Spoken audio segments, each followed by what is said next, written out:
Good morning, students. Yesterday already discussed about the rules of ray diagram of convex mirror. Now we shall discuss about ray diagram of convex mirror. How is the formation of image in convex mirror? Now discuss that one. An object AB is placed in front of convex mirror. Now we select two light rays. One light ray which is coming from the object, AB object. So this ray moves parallel to the principal axis, strikes the convex surface. After striking, the ray reflected in this direction. But it will be seems to be appear coming from the focal point. Now we go to third rule.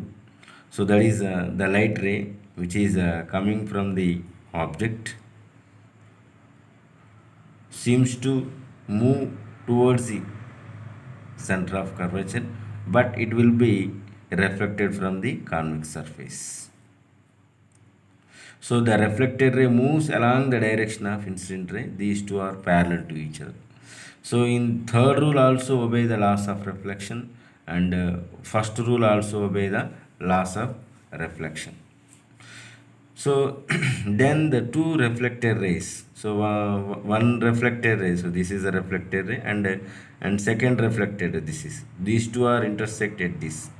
So that's why you will get a diminished image between P and F.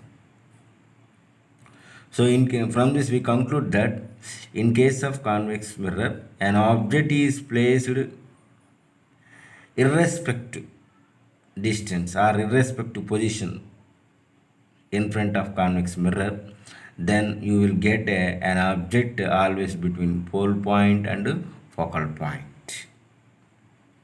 For example, if you keep this object at infinite, you will get the image always between pole point and focal point. So if this object keeps towards the convex mirror, in that case also you will get the image always between P and F, pole point and focal point. That image appears to be diminished. So nature of an image. So virtual image means the image is always appears inside the mirror.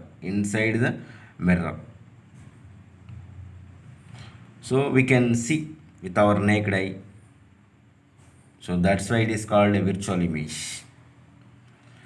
And it seems to appear very diminished. Means the size of image less as compared to size of object AB. So that's why it is called as a diminished image.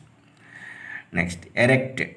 So its nature is erected. Erected means the image appears as same as that of object. So that's why that is erected. So nature of image is, in case of convex mirror, nature of image is virtual, diminished, erected. Position of an object, of an image. The image always lies between pole point and focal point. So from this we conclude that the object is placed anywhere irrespective position in front of convex lens. Always you get the image between pole point and focal point of a convex mirror. The nature of image is virtual, diminished, erected. So this is the significance of a convex mirror.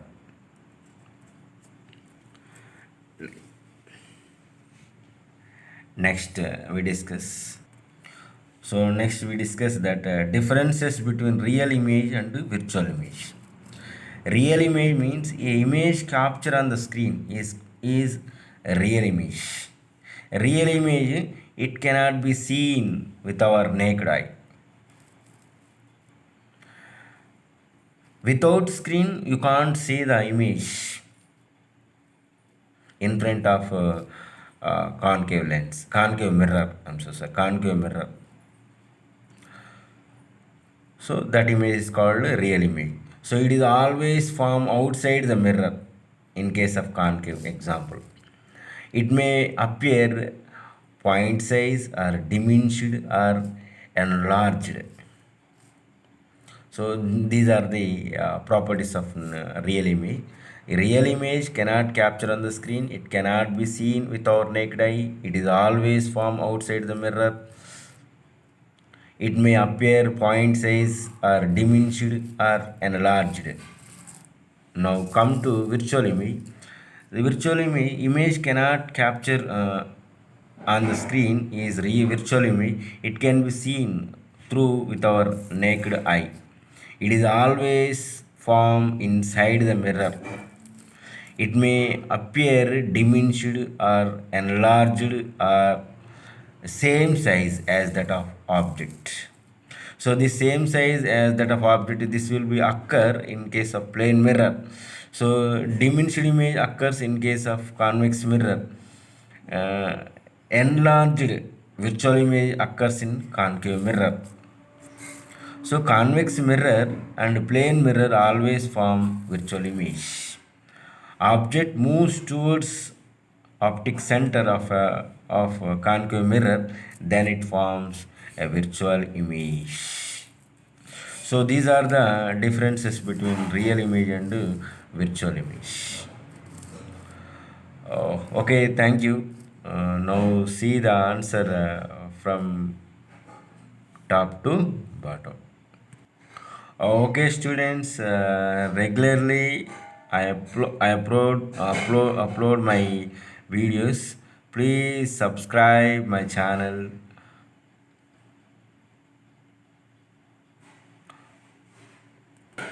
Regularly followed my videos,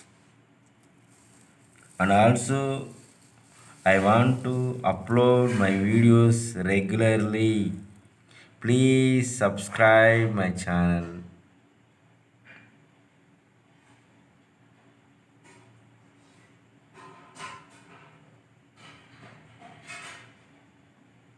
Thank you, students.